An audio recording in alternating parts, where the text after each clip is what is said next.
வணக்கம். ஆகாஷ்வாணி புதுச்சேரி செய்தி சுருக்கம் வாசிப்பவர் செங்கேனி பழனி. 62,000 கோடி ரூபாய் மதிப்பில் இளைஞர்களுக்கான பல்வேறு திட்டங்களை பிரதமர் திரு நரேந்திர மோடி இன்று புதுடெல்லியில் தொடங்கி வைக்கிறார். பீகாரில் 5 லட்சம் பட்டதாரிகளுக்கு 2 ஆண்டு காலம் மாதம் 1000 ரூபாய் நிதி உதவி வழங்கும் வகையிலான முதலமைச்சரின் புதிய திட்டத்தையும் இன்றைய விழாவில் பிரதமர் தொடங்கி வைக்கிறார். தொழிற்கல்வி மற்றும் தொழிலக தேவைகளுக்கு ஏற்ற கல்வியை ஊக்குவிக்கும் வகையில் பீகாரில் நிறுவப்பட்டுள்ள ஜனநாயக் கர்பூரி தாக்கூர் திறன் மேம்பாட்டு பல்கலைக்கழகத்தையும் பாட்னா NIT உயர்கல்வி நிறுவனத்தின் புதிய வளாகத்தையும் பிரதமர் திறந்து வைத்து மாநிலத்தின் வேறு 4 பல்கலைக்கழகங்களில் புதிய கல்வி மற்றும் ஆராய்ச்சி வசதிகளை நிறுவும் பணிகளுக்கு அடிக்கல் நாட்டுகிறார். நாடு முழுவதும் உள்ள வேளாண் பல்கலைக்கழகங்களில் 20% இளங்கலை பட்ட படிப்புகளுக்கான இடங்கள் அகில இந்திய போட்டித் தேர்வுகள் மூலம் நிரப்பப்படும் என்று மத்திய வேளாண் அமைச்சர் திரு சிவராஜ் சிங் சௌஹான் கூறியுள்ளார்.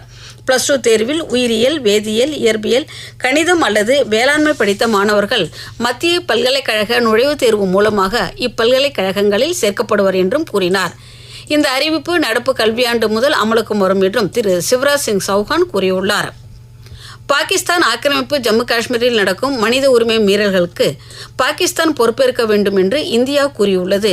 நேற்று புதுடெல்லியில் செய்தியாளர்களிடம் பேசுகையில் ஒரு கேள்விக்கு வெளியுறவு அமைச்சக செய்தி தொடர்பாளர் திரு ரந்தீர் ஜெய்ஸ்வால் இவ்வாறு பதிலளித்தார்.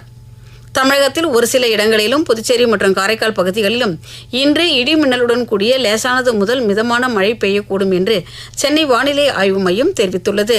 திருவள்ளூர், செங்கல்பட்டு, காஞ்சிபுரம், விழுப்புரம், ராணிப்பேட்டை, வேலூர், திருப்பத்தூர் உள்ளிட்ட 12 மாவட்டங்களில் கனமழை பெய்ய வாய்ப்புள்ளதாகவும் ஆய்வு மையம் தெரிவித்துள்ளது. நார்வேவில் நடைபெறும் உலக பளுதூக்கும் சாம்பியன் பட்ட போட்டிகளில் மகளிர் 48 கிலோ எடை பிரிவில் இந்திய வீராங்கனை மீராபாய் சானு வெள்ளிப்பதக்கம் வென்றுள்ளார்.